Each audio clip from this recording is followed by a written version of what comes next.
I have learned two valuable lessons this week. One, never go against a Sicilian when death is on the line. And two, never bet on a 40-year-old quarterback coming off an Achilles injury. Tropicana Field has absolutely been destroyed. The question now is, where will the Rays play next season and possibly the next several seasons? And in the NFL this weekend, it was the weekend of quarterbacks, and there is one specific quarterback that I owe an apology to. That and more coming up on Sports Talk with Dad right now. Welcome back to another amazing episode of Sports Talk with Dad. As always, my name is Kyle, and I cannot call this Sports Talk with Dad without the man sitting next to me, a man who is alive and with Edgar Allan Poe as he wrote all of his short stories, my dad, Tim. Wasn't alive and really don't want to be around Edgar Allan Poe. Which is fair. Deeply disturbed. But I do have a question. Yeah. Why is he joining us today?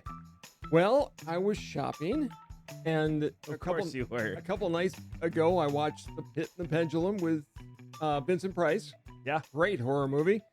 And he looked creepy, and I thought it'd be a good set decoration. At least you remember buying this then. I did. Yeah, it wasn't one of my 2 a.m. buys.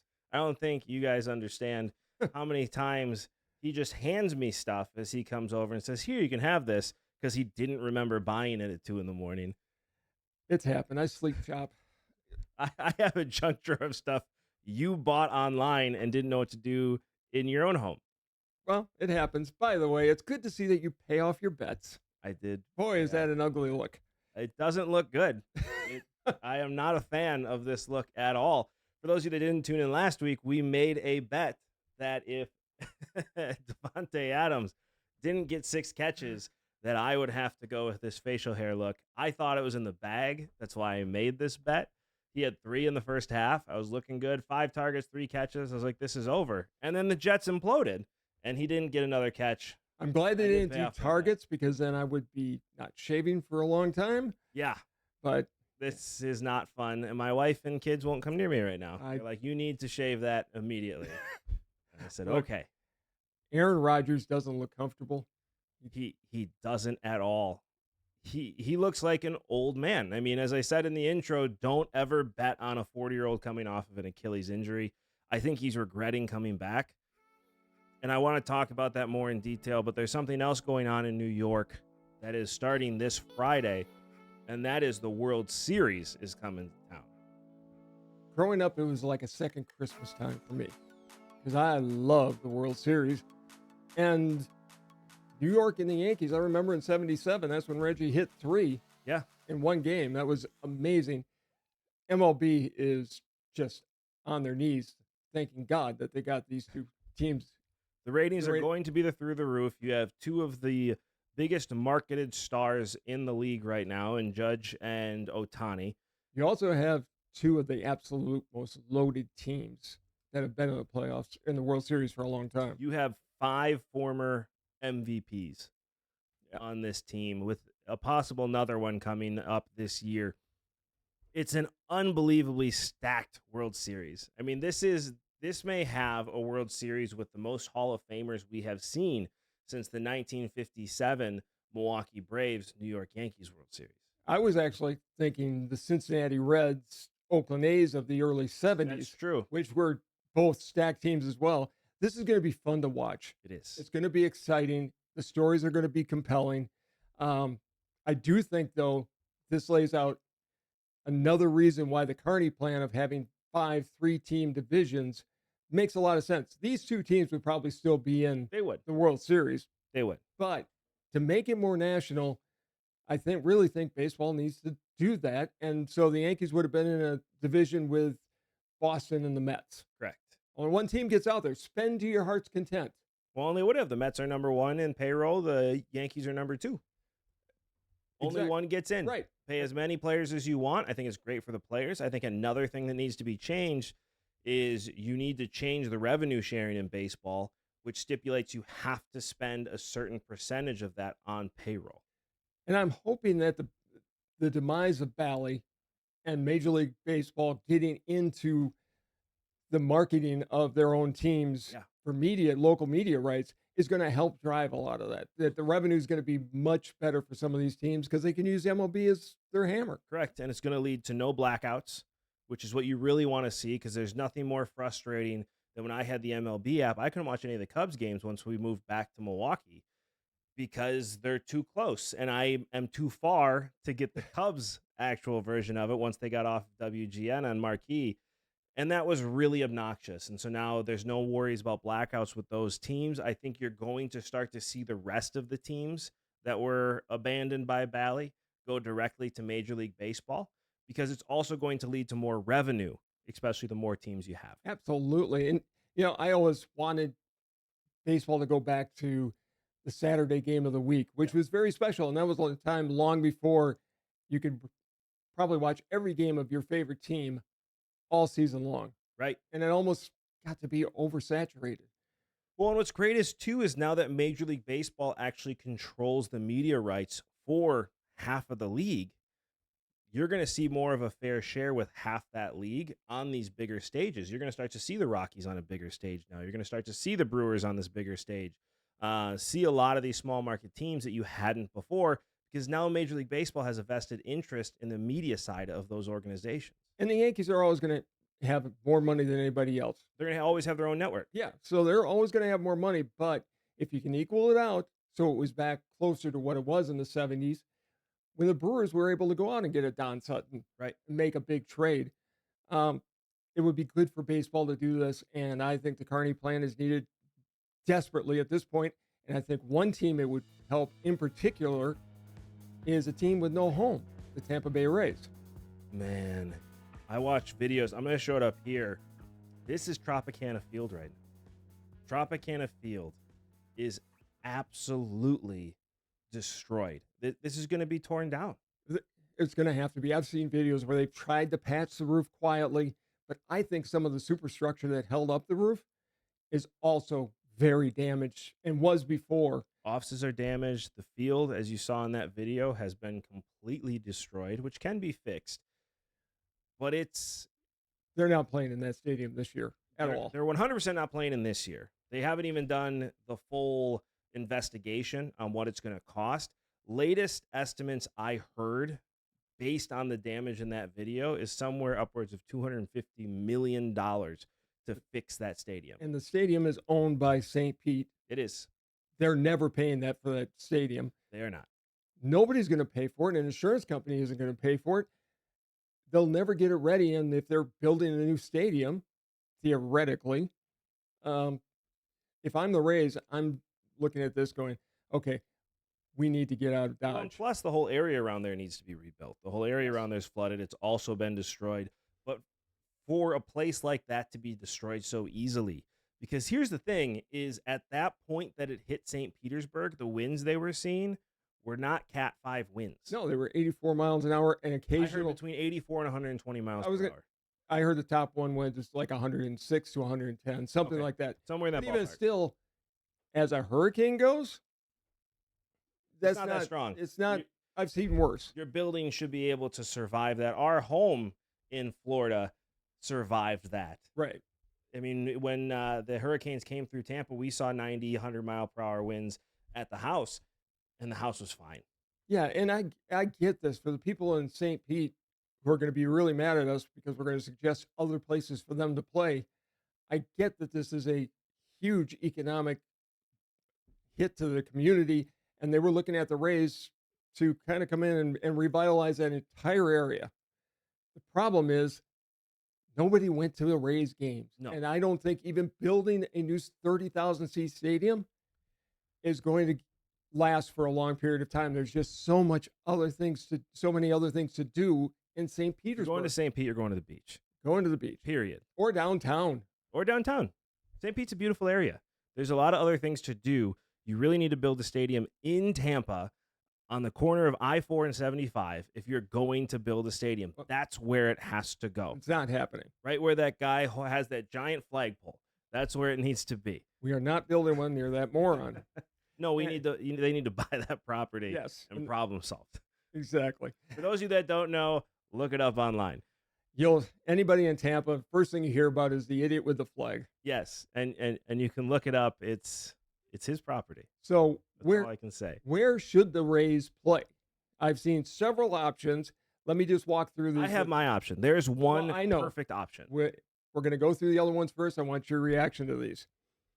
Baseball's come out and said they wanted to stay in the Tampa area.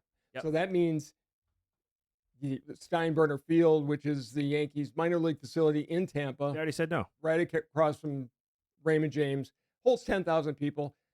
It's outdoors in Florida in the summertime. They already said no. They've also said ESPN World Complex in Orlando. Outdoor. In Florida in the summertime. Right. They also said, how about your spring training facility in Charlotte, Port Charlotte area? It's also in Florida. Outside in the summertime. Port Charlotte would be a nice area for him to go. I mean, it's a lot easier to get to. You're not going to draw anybody. It's only 8,000 seats. Is that as much as it is? Yeah, I don't think it's very big. That's all the spring training facilities, though. They're all 8,000 to 10,000 seats. The biggest one is George Steinbrenner Field, which is what, 11.5? 11 something. Yeah, which would be great, but they also play single A games there. So they do. I just don't see that. I don't see being outside in Florida. For those of you who have never lived in Florida, it's like walking into hell for about 5 or 6 months. And at nighttime, it's like you're at the front door of hell. It's still hot, it's humid. Hot. It's terrible. Yeah. You're not playing outside in Florida. That's been all the recommendations. Baseball's come out and said they'd prefer to keep them in that market. There's nowhere to play. No. Nowhere to play. You're not going to play even at Raymond James. Again, outdoor in the summertime. It is going to be 120 degrees with the heat index out there. You can't play baseball in that. I remember hearing stories about Houston when the Colt 45s first moved there. Yeah. For about 2 or 3 seasons, they played outdoor in Houston in the summertime. Nobody went. Nope. It was ungodly hot. Yeah. I don't think the Astrodome, which is still standing, but I don't think it's capable of hosting an event like this. So I didn't even consider moving them there. Not consistently, no. So here are the other options. Are we going outside of Florida now? I'm going outside. Florida's not an option. Okay. That's the reality situation. Because you could play where Miami plays. That's stupid. Nobody goes there anyway. And it's too far away. That's really it. You can't play anywhere else. There's no indoor stadium. You could play at Camping World in Orlando. It's outdoors. But it's outdoor as well. And it's football or soccer. But you could make it it's not soccer anymore. The soccer team that's there built their own stadium. There's really nobody there. I mean, that's the option I heard most people say. But again, it's outdoor in Florida. You need an indoor stadium to play baseball in the summertime. Well, let's go outdoors. All right. I've heard Nashville. Nashville's pretty much said, yeah, that's not happening.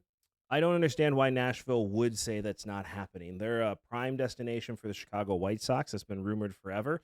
Maybe we started that rumor, but other people are picking it up. Other people are talking about it. Durham, which is the Rays AAA. They already said no. There's way too many complexes in Durham.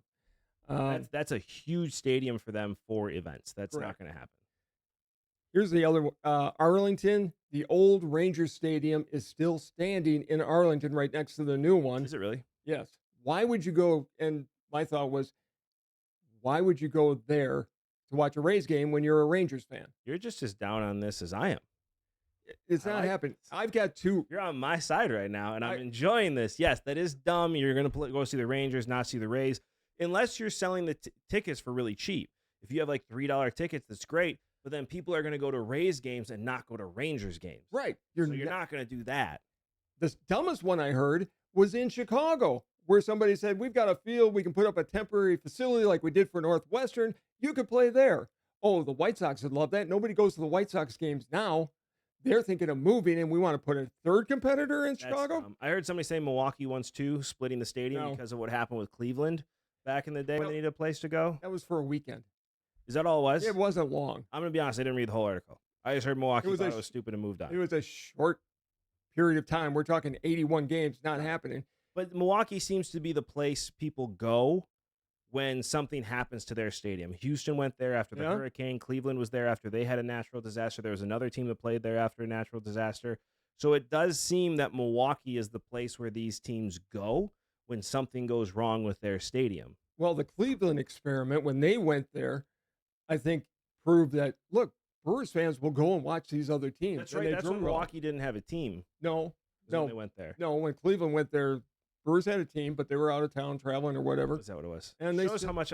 So what you're telling me is Kyle read the articles. That would be a good idea. Got it. Here's my final two solutions. We're moving on from guessing.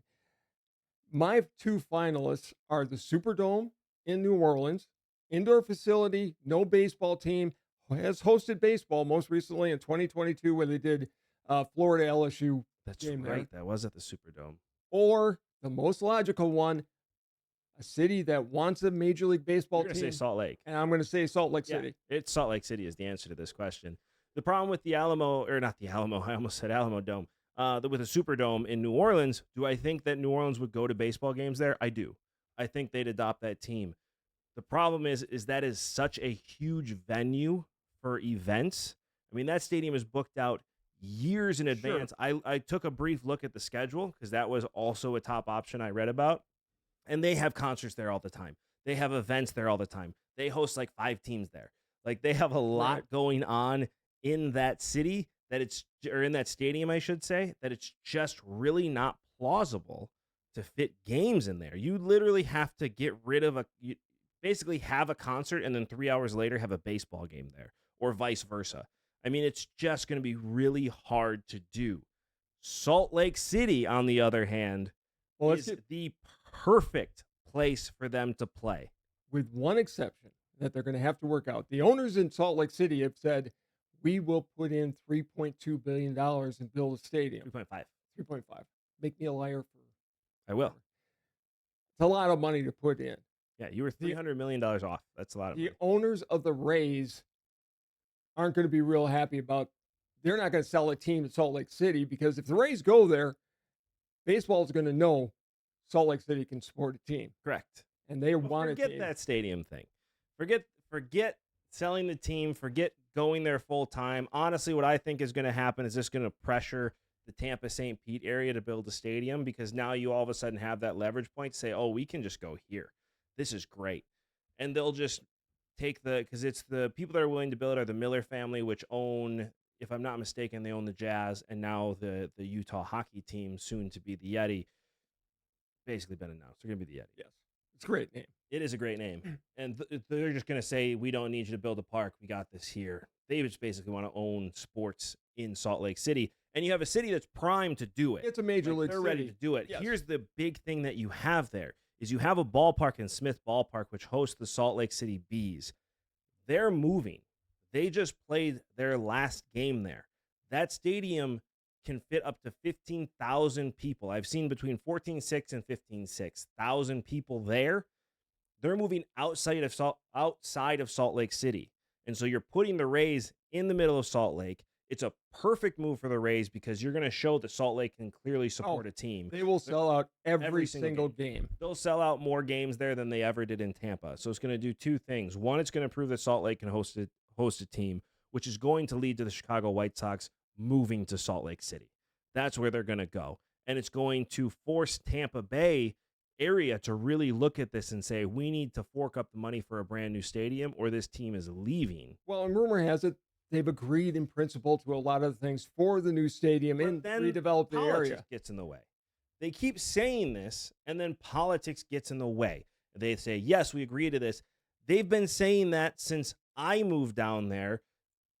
What was it, 15 years ago at this point? You were down there 25 years ago. They were saying it by the time you were there. Like, that's always been the case, and then politics always gets in the way, and they end up fighting, and it's this whole nonsense thing. This will actually force those hands. Yes. And this is the only stadium where it's empty, and it's a nice stadium. They just moved out of there in Salt Lake City. 14 to 15,000 people can fit in that stadium. It's perfect. And playing in Salt Lake City in the summertime would be a joy. And I mean, it would be beautiful. Oh, and by the way, the mountains are in the background of that stadium. Oh, yeah, exactly. And let me say this about the Trop for all of you Tampa fans who I know have watched and have sent me hate messages. The Trop was a dump before the hurricane. God did you a favor by destroying that stadium. It was awful. It wasn't good enough to host a AAA team, and yet they were playing Major League Baseball in it. I agree with you. It was bad. Oh, I mean, it was bad in 1990. Let's be honest. They built it to originally try to get the White Sox down there, and it sat empty for 8 years until the Rays came along. Well, and again, it got politicked. Yeah. Politics were played with that stadium. It was supposed to look completely different. It was supposed to be this, it was supposed to be that. And then they kept pulling money, adding money, pulling money, adding money. It was this whole thing with the city, and you ended up with the garbage that was built. Yeah, pretty much. I mean, it's just the roof being gone. It's destroyed, and Salt Lake City needs to be the choice. Nashville said no. They have the Nashville Sound there, which is the Brewers AAA team, which I just learned because they were the Cubs AA team for a long, long time. But Nashville wants they just switched. Nashville wants a major league team, but their word was, hey, if we have to put up any public money, forget about it. Right, and the Rays just need a place to play. Right. Like, they're not looking at building a new stadium. They just need a temporary place to play. The Sound Stadium hosts, I think, 12,000 people, and so it is real that could happen. But I don't think Nashville's willing to put out the Sound in that situation, which means you have Salt Lake, which is trying to become a major league city, and having a baseball team there plus a basketball and a hockey team is going to make them officially a major league And city.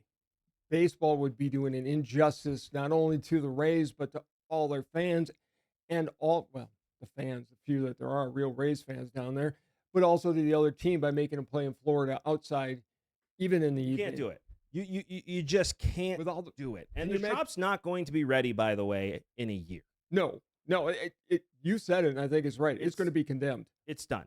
It's completely condemned.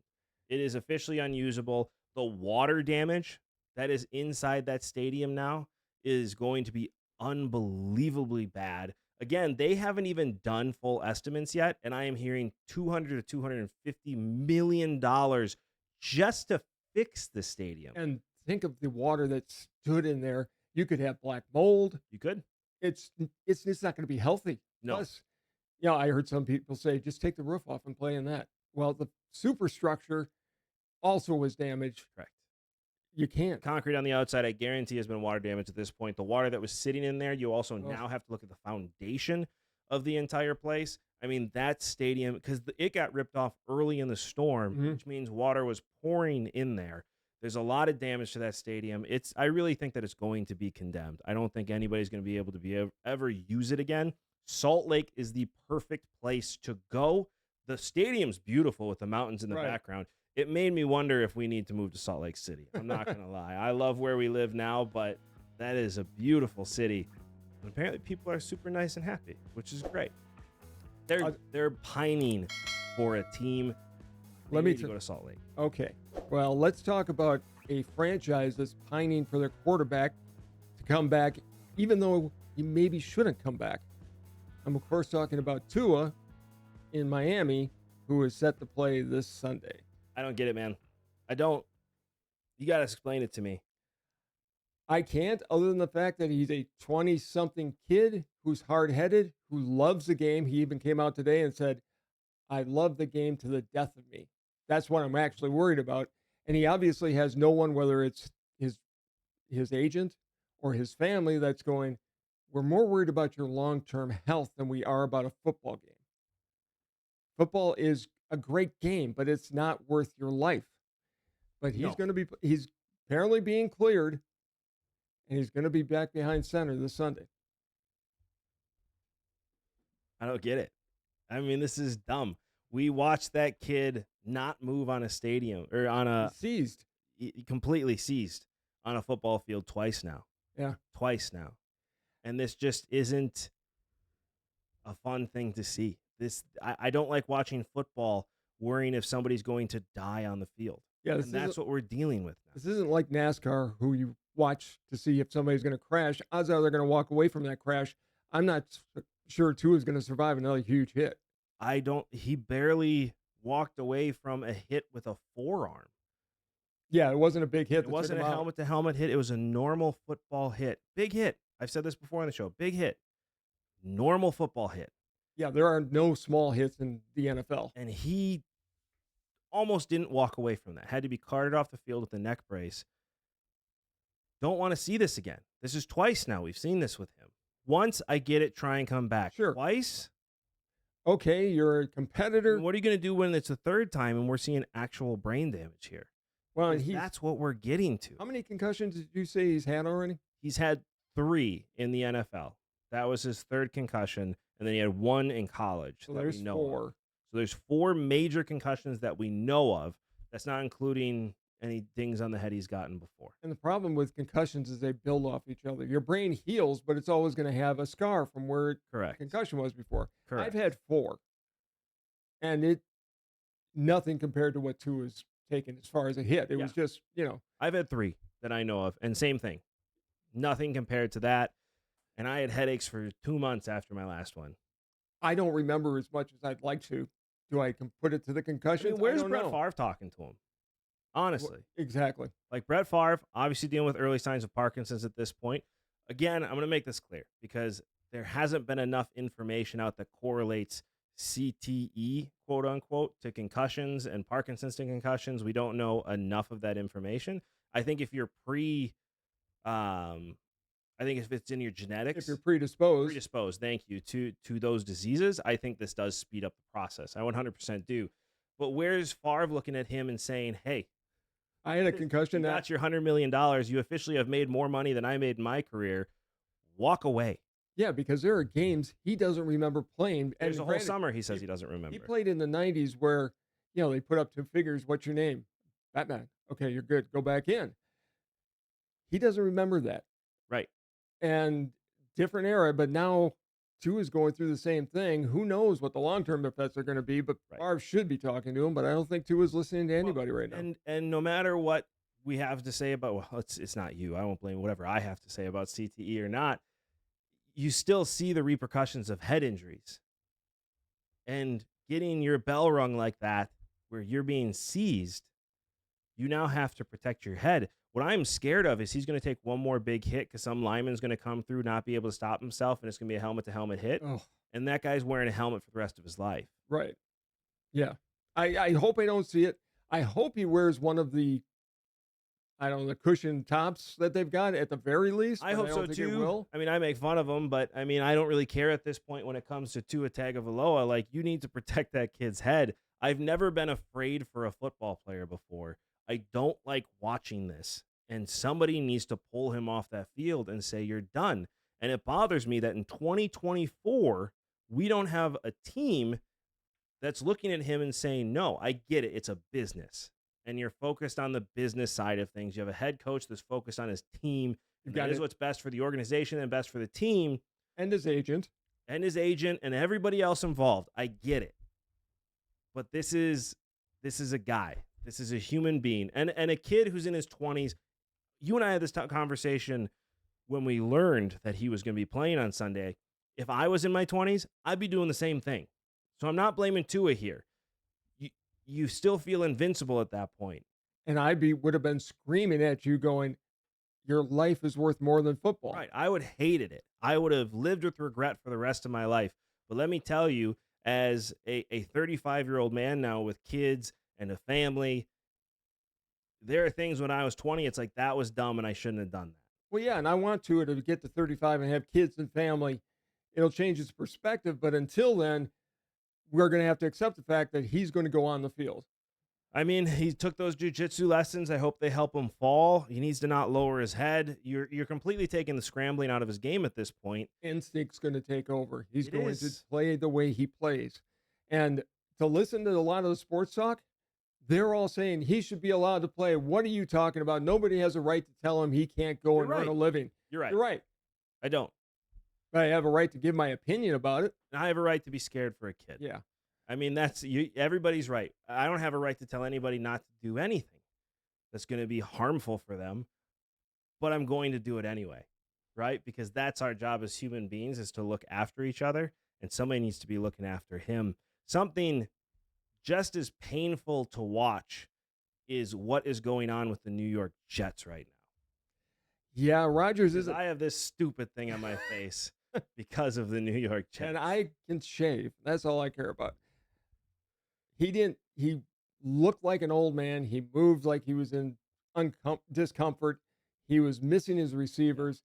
Devontae Adams, his big job is to light a fire under Rodgers and get him back in the game. He is, because here's the thing that I really saw is, and he's not missing his receivers. I want to make that very, very clear. There were a couple of them where he missed his receivers. Yeah. But in the second half, It all started when a ball back shoulder hit Wilson in the shoulder pad right here, Garrett Wilson. It bounced off and led to an interception.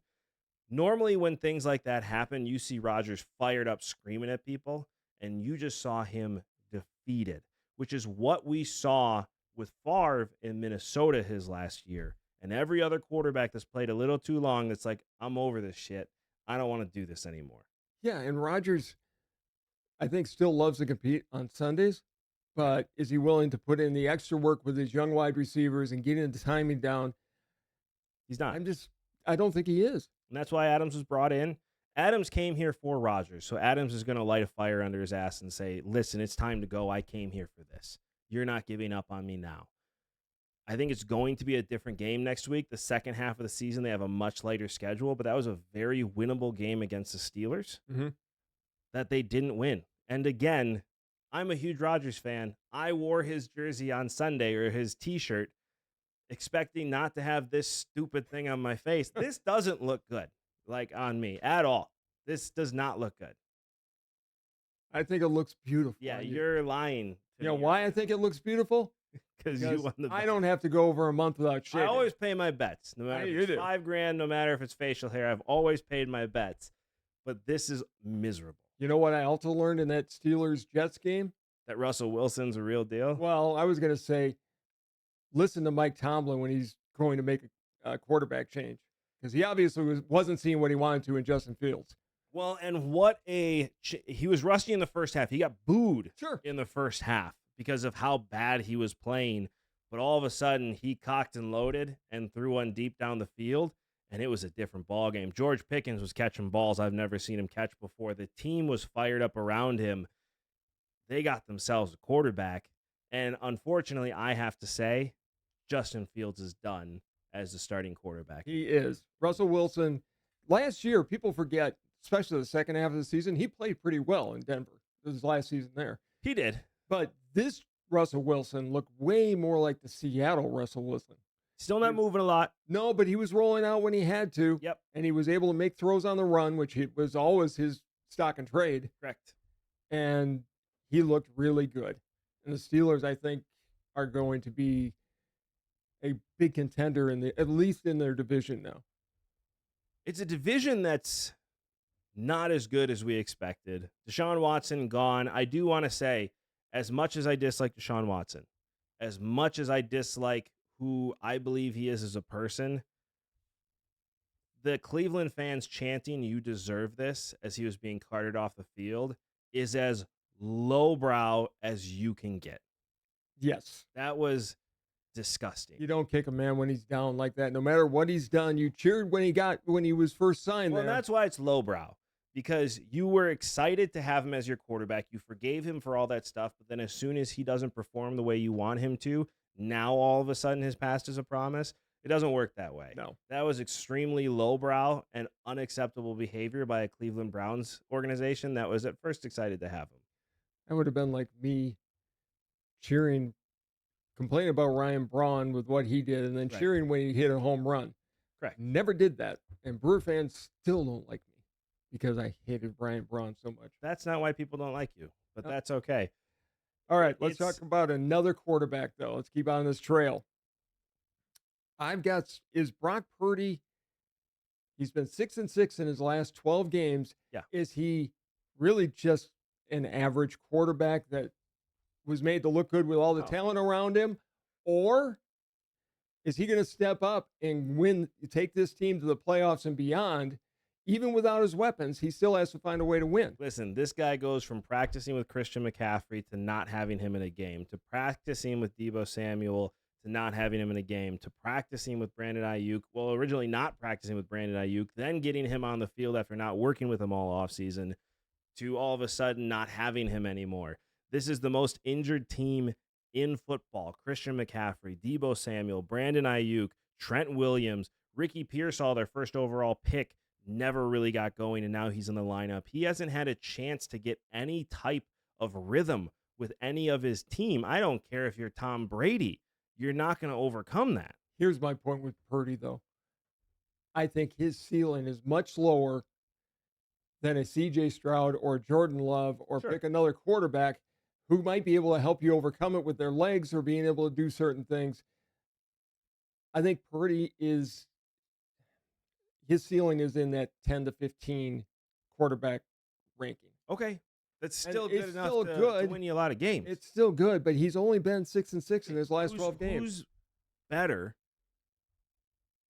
than him right now? I don't know what they do. I mean, they 49ers have made their decision. He's their quarterback. I understand. But if he wants to get to 58 or 60 million after this season, he better find a way to win some games for these guys. I agree. But here's my question, though. Again, who do you rank ahead of him? You got Patrick Mahomes. You got Jordan Love. You got C.J. Stroud. You got Lamar Jackson. You got the obvious candidates. I mean, would you take Brock Purdy over Daniel Jones? I think if Daniel Jones were in a better system, he'd be a better quarterback. So I think I might still go with Daniel Jones. Okay, well, that answers my question. Then would you take Brock Purdy over Trevor Lawrence? No. I still think Lawrence has the ability. Would I take him over Geno Smith? The way Geno's been playing? No. Would you take Brock Purdy over Kyler Murray? No. Okay. No. So you just don't think Brock Purdy's – you don't even think he's a top 15 quarterback at that point. Would you take Brock Purdy over Geno you said Geno. Not Geno, Gardner Minshew? Yes. Okay, we got one. Yeah. Would you take him over Russell Wilson? No. Would you take him over Caleb Williams? Absolutely not. Would you take him over Bo Nix? No. Okay. No. So you don't even think he's a top 15 quarterback. Bo Nix, it's in his first year working with Sean Payton. Yeah, and he's played well. Yes. Okay, let me think of another quarterback here. Baker Mayfield, no. Yeah. Stafford, Cousins? no. Kirk Cousins, seriously, no. Would you take him over Derek Carr? Yes. Really? Yeah. Of all the quarterbacks you're going to take him over, it's Derek Carr. I think he's more accurate and more consistent than Derek Carr. Okay, I think you're out of your damn mind. I'm trying to go through the divisions here. Would you take him over Tua? Oh, God, no. When Tua's healthy, no. Would you take him over Andy Dalton? Push. Wow. Andy Dalton, when he's on, is a good quarterback. He's won one game this year. Could you imagine Andy Dalton on the 49ers? I don't think it would be as good of a team. Okay. I really don't. I'd take Brock Purdy over a lot of those quarterbacks you just mentioned. We're just on different pages. Look, he's a good quarterback. Would you take him over Dak Prescott? No. You just don't think he's a good quarterback. You're in that market where you don't think. I do think. Don't, because you just named. I mean, we're talking quarterbacks that are in that 15 to 20 mark. He's in the top 32 in all the world. You said you'd take him over Daniel Jones, or take Daniel Jones over Brock Purdy. If I put Daniel Jones on the 49ers, I think Daniel Jones is a different quarterback. I think you're dealing with a quarterback who has nothing to work with. It's not a good offense right now. They have no talent. Okay. No talent. Let's take a look at the Rams. Yeah, they went through a struggle, but Matthew Stafford still kept his team without his two top wide receivers in most games. Well, Matthew Stafford, when he's at his best, is a top 5 quarterback. Yeah. I don't know if he is anymore. He's a top 10 quarterback at his best, but I said this earlier this year. I thought the 49ers were going to take a step back. Correct. Largely because I didn't think Purdy was going to be able to take them to that next step. And I think I'm being proved right on this. Purdy's a good quarterback, but he's not. Look, Purdy is in the mold of a Bob Greasy, who's a manager, couldn't do a lot of exciting Hall of Fame things. Quarterback. He's in the Hall of Fame for something he didn't do. Earl Morrall should be in the Hall of Fame on that season, but he handed off the ball to Larry Zonka and Mercury Morris very well. And Brock Purdy could do more than Bob Greasy because he could hand off the ball and he could scramble a little bit and he could get it to his wide receivers. I mean, the 49ers. It's just an unfortunate situation for a guy in a contract year. I don't think you can hold this against him. He is missing so many pieces to this team. He's missing his entire wide receiver. Okay. He's missing both his starting and his backup running back at this point, and he's missing his left tackle. Let me ask you this. Say the 49ers go 8-9 because of all the injuries. Sure. Okay. Purdy's up for a contract renegotiation at the end of this year. Are you paying him $58 million, or are you looking for a different quarterback? I'm not paying him $58 million. That's the market. I don't think he's a top-tier quarterback. My point exactly. Well, I don't think he's worth that money. He hasn't proven he's worth that money yet. Well, he's taken him to 2 Super Bowls. He has. They're going to pay him that much money. They're going to. That's going to happen. I don't think That's they're going the market to. for him. I don't think they're going to. You're going to start over with a new quarterback? Then you're rebuilding your team, which I think they need to do I was anyway. going to say, that team is getting older. Maybe now is the time to kind of blow it up and start over. I mean, you just signed people to big contracts. I don't know who else you can really afford. I mean, the 49ers are in an interesting position, but this is definitely going to be a down year. I think if there is a top quarterback that's available, they're going to draft him in the 2025. Let me ask you this. Say Dak never signed. Yeah. And he was a free agent at the end of this year for $60 million, and you were San Francisco. Would you have signed Dak Prescott? No, not for that much money. That's just a market. It's funny money. It's just the market. It's I mean, if that's the market and we're saying that's what Dak Prescott is making, then yes, you pay Brock Purdy that amount of money. Would you take Dak Prescott on the 49ers over Brock Purdy? Brock Purdy's more consistent. I think I'd take Brock Purdy. Okay.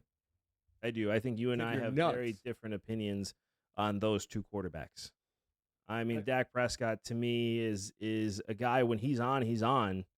But when he's not, he's not. I think you put Brock Purdy on the Dallas Cowboys. That Dallas Cowboy team is a much better team than it is with Dak Prescott as their quarterback. I really think Brock Purdy's in a situation where, he's playing with guys he's never practiced with. I understand that. Well, he's practiced with them. Don't say he's been on that team now for several years. He has, but what I mean by that is, all of a sudden, you're practicing with Debo, Ayuk, McCaffrey. Without McCaffrey, that team. Pearsall. And McCaffrey is the biggest loss of all of them. He is, but now all of a sudden, it's this constant rotation of receivers where Debo's back, Debo's not back, and then Debo's on the field, but he's actually still hurt, so all of a sudden he's not in the field. It's this constant rotation. I get that you should be a quarterback that can handle that, but you have guys running different routes. Plus, look at how much time he's had in that backfield. I mean, it's not like he's sitting in a comfortable pocket waiting for things to develop. And guys are just missing routes. He's on the run for his life, and he has no talent around him. Okay. Let's talk about somebody who has talent around him and looked amazing last night. Lamar Jackson. Yeah, I owe him an apology. Yes, you do. Go ahead.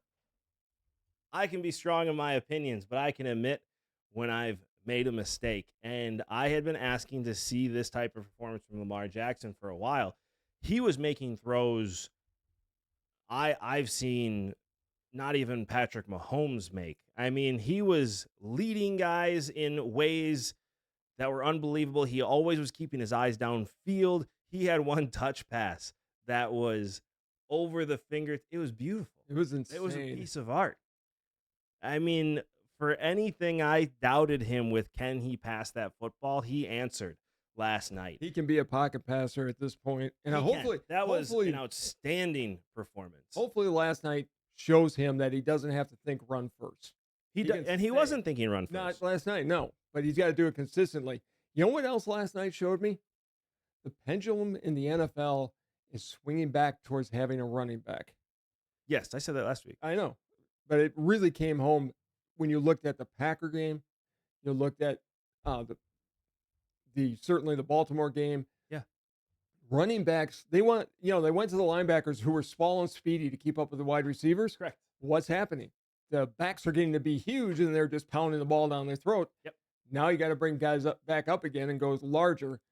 Running backs are going to be back to being a major weapon in the NFL, and they're going to get paid again.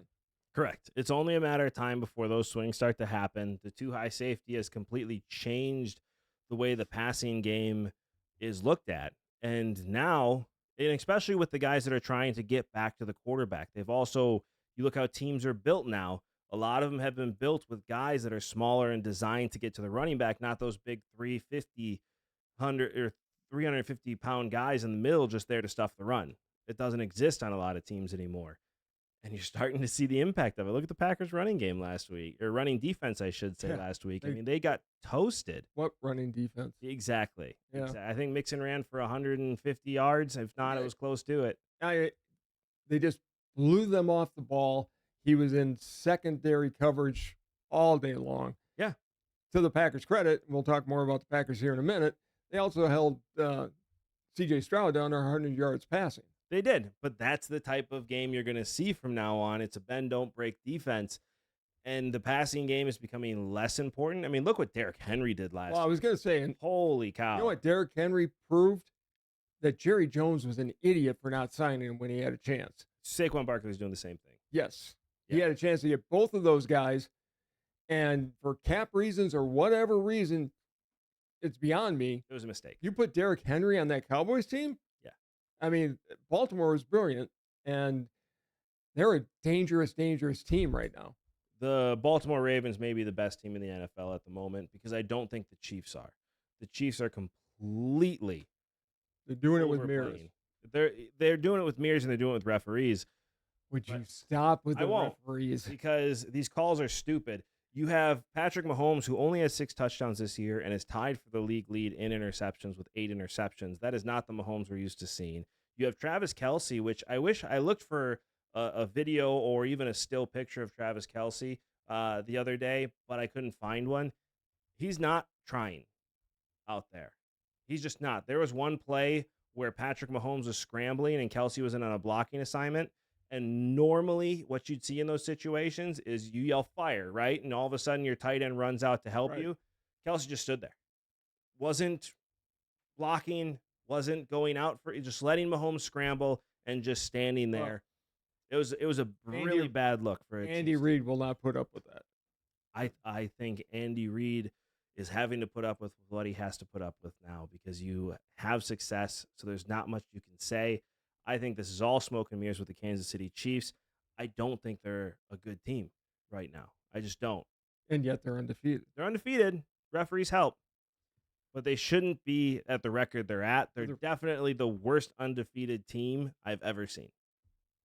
I don't think the referees are affecting the games that They are. much. Okay, let's talk They about. definitely I have not heard this line, but I am going to say it. There's a new sheriff in town in Green Bay. His name is Jordan Love. Yeah, Everybody wanted to love Brett Favre, and they wanted to see him. Well, yeah, I got him. Jordan Love is Favre 2.0. I love it when you come to my side and you just hear what I say. He leads the team, or leads the league, tied for the lead in touchdowns. Yeah. And in interceptions. And I've seen didn't play 2 games. And he's only played 2. Didn't play 2 games. Yeah, that's right. He didn't play. I've seen this show before. Yeah, Because when you a Super Bowl, this is Favre. LaFleur has to rein him in a little bit. No, you don't. A little bit. No, you don't. He can't make the dumb mistakes. He's got to try to minimize the dumb throws. There's very few dumb throws. And if you want to talk about watching dumb throws, go back and watch Brett Favre play. No, I did. I remember him. I mean, and then there were a lot of them where you're trying to make things happen. I'd rather see a quarterback make things happen. I mean, that pass he threw just out of the reach of the defender and to Kraft in the end zone. It was great. It was like, I'm back in the 90s again. Yeah. He can throw a deep ball. He can throw a ball through a wall. Yeah. He's going to throw bad throws. But he looks like Jordan Love throwing the ball. Or, I mean, like more like Aaron Rodgers in technique. He's very much got an Aaron Rodgers technique, but he's got a Brett Favre mentality where I'm going to take this shot. That one interception he threw with 3 guys. I mean, you couldn't even see the white jersey because it was so covered in blue. And that the white jersey came up with the ball. Not the one I'm thinking. Oh, okay. It was definitely an interception, almost a pick 6. I'm thinking of the one where he actually. And he had another one where all you see is a sea of blue, and yet the white guy comes up with the ball. Like it is what it is. It's a give and take. He's going to take those shots. You don't need to rein in anything. You just need to let Jordan Love be Jordan Love and let him go win football. Well, and I think LaFleur is doing that. I think he's got supreme confidence in Jordan Love to play the game. Right. Now, I will say 17 points. I think it was 13 points. Sorry. 13 points came off of turnovers for the Houston Texans. That game should have been a blowout on Sunday. It should have been. And so, yes, we really need to focus on turnovers. There was a mistake on special teams, and that's just the sun's bad in that area on Lambeau Field. It was what it was. the defense did a really good job. The defense is going to have to make up for some of these errors that you're having with Jordan Love. And they did on Sunday. Yeah, this is Jordan Love. It is what it is. He's going to throw you a lot of touchdowns, and he's going to throw you a lot of interceptions. The defense in Green Bay on Sunday looked better than any defense I've seen in years. Yes. It's a takeaway defense. They got to fix the run game. Well, yeah, they ran all over them. The run defense is terrible, but again, they're not scoring touchdowns. So if you're the Packers at the trade deadline, do you go and try to look for a gigantic defensive lineman? I think you stay put. I mean, Kenny Clark's getting older. You're going to have to replace him in the draft next year, if not in free agency. So yes, you need a big guy up front. I wouldn't trade any assets for anybody that can be used to stack that defensive line next year. You wouldn't trade Stokes for a defensive lineman? No, I wouldn't. You don't. I mean, if we still had Rasul Douglas on the team, I'd say yes, go for it. But he's playing really good. All of a sudden, he's starting to get into a groove. I wouldn't mess with anybody on that roster right now at the trade deadline. The one thing we needed to get figured out was a kicker. And for the first time in 7 games, the Green Bay Packers did not miss a field goal. And a game-winning field goal. I think they're set at that for right now. Although it did have a little wobble, but it went straight. It went through the uprights. And that's all. And my butt cheeks were very clenched watching that ball, but it went through the middle. If you would have had a lump of coal up there, it would have been a diamond. Yes, that definitely would have happened. The other thing that was great about that is Jordan Love actually led them down the field for the win. He did. And you knew. 5th game-winning drive.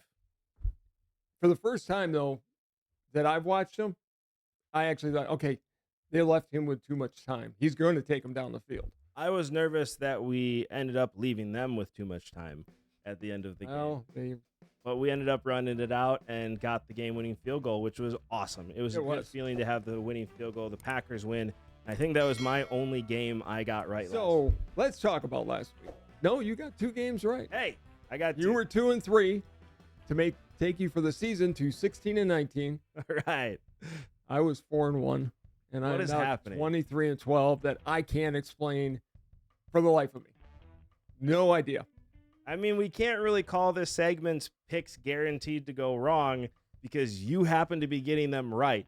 I still say their picks guaranteed to go wrong. You do not want to go to Vegas and bet based on my stupid picks. You're 23-12 this year. Me, no, I'm 16-19. But you're 23-12. That's a pretty impressive record. I've never seen you pick games this well. I haven't either, and it's been Who do we got this week? All right. I'm looking at games that I didn't think we talked about, but I guess these are the games we're going with. Okay. Eagles at the Bengals. Oh, this is a must-win for both teams. I mean, the Cincinnati Bengals offense, even though they came away with a win, it was more so they played a really bad Browns team, but they did not look good. I mean, no. Burrow had some good throws, but the offense was still pretty stagnant for the most part. The Eagles looked good last week, but again, bad team. Bad coach for that team. I think you put a different coach on that team. They're pretty put together exact team for the Philadelphia. Yeah, they got the talent. I was saying they faced a bad team. Oh, okay. Yes. But yeah, Sirianni, I mean, he needs to start winning some games. I think they're going to ride with him the rest of the year.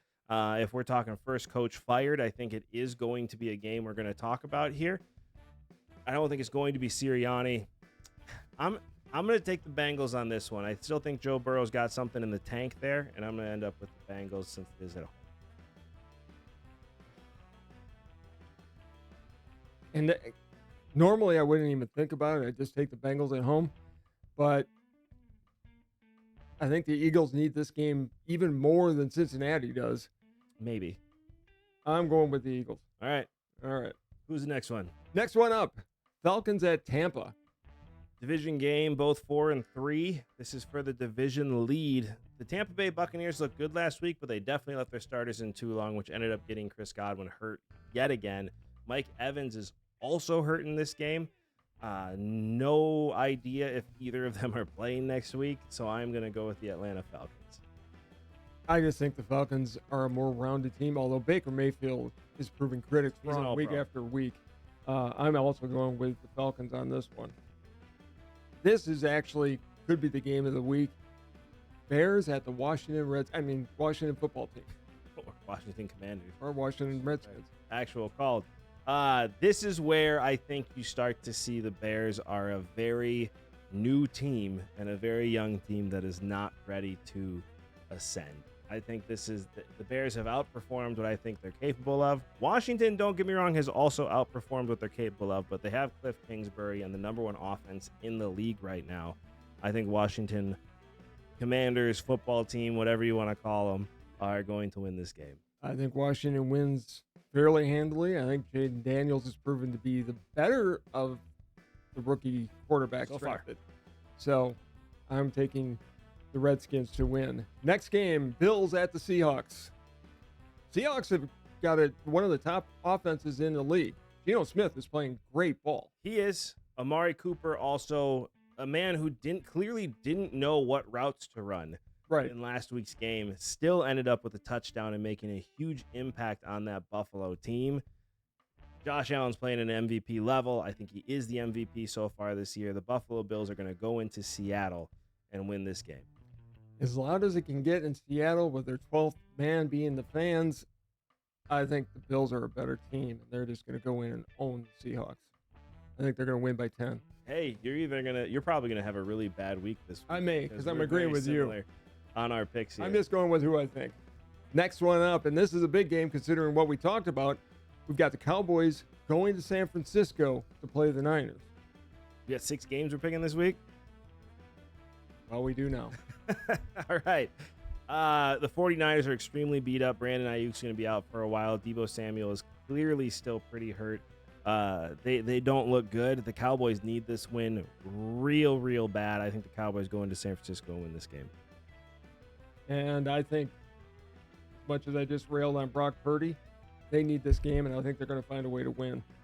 I think Dallas is going to continue to reel. And then on to the final game that we always do. We're going to do the Packers in Jacksonville to play the Jaguars. I've seen one game there in my life when the Packers were there, and the Jaguars came back and won. It is a pit for opposing teams, at least for the Green Bay Packers. Everybody else seems to win there pretty easily.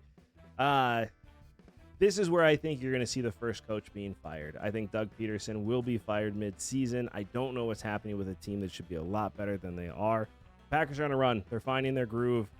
Jordan Love's going to throw 1 or 2 interceptions in this game. Don't get me wrong. But he's going to throw a lot more touchdowns, and I think the Packers are going to run away with this game. I think Jordan Love's actually going to clean it up. They will not have an interception.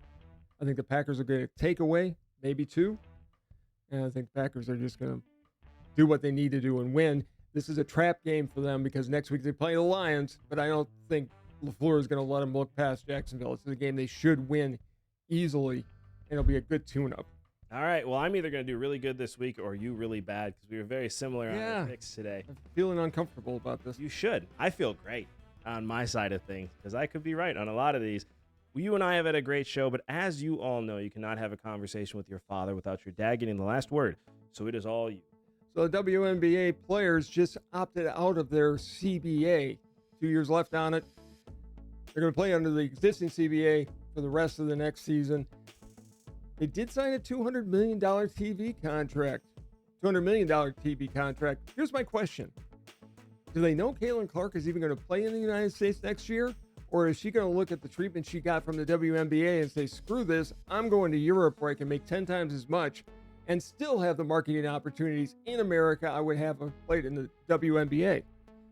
My thought is they already know Caitlin Clark's going to be back, and I really hope that they're going to talk to the leagues and the owners and the officials and treat Caitlin Clark like the star she is and get the players under control to say, look, stop being jealous just because you now have a superstar in your league that can do things that Angel Reese, you can't do. It's not a bad thing. The NBA never did that with Michael Jordan or with Magic Johnson or with Larry Bird or LeBron James. They embraced their stars and then watched the money come in as they lifted the entire league higher. The opportunity is there for the WNBA to actually start growing a national fan base. But if they keep doing to Caitlin Clark what they did in the last season, that's going to last about a minute and a half. It's a strong last word. We'll see what happens. This Europe thing, again, nothing's been confirmed. No. So I'm intrigued. You know what I'm most excited about now? What's that? I get to shave this stupid thing off my face. Thank you so much, as always, for watching. This has been Sports Talk with Dad. We'll see you next time. Bye, everybody.